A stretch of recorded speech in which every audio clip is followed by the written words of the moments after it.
Sa kabila ng kabi-kabilang selebrasyon at handaan, hindi kinalimutan ng ating mga kababayan ang dahilan ng Kapaskuhan. Ito ang kapanganakan ni Jesus. Kaya naman marami ang nagtungo sa simbahan ng Quiapo para magsimba. Ang detalye sa report ni Rod Lagusa.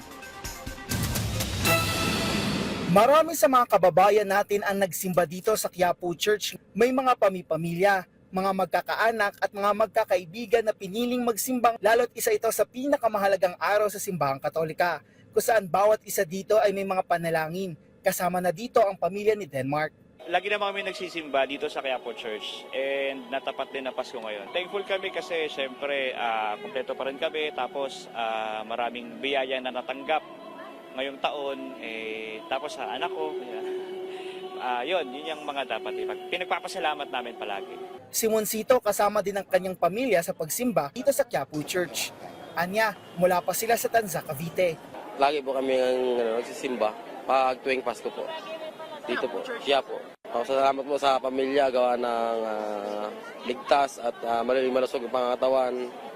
Nagkaroon ng magandang biyaya. Paalala sa isa sa mga homily dito sa Quiapo Church ay ang pagbibigay diin sa halaga ng kapanganakan ni Jesus. Kasama na dito na ang mga ninong at ninang ay kasama sa pagbibigay gabay sa mga inaanak at hindi lang tungkol sa pagbibigay ng pamasko o mga regalo. Rod Lagusad, para sa Pambansang TV, sa Bagong Pilipinas.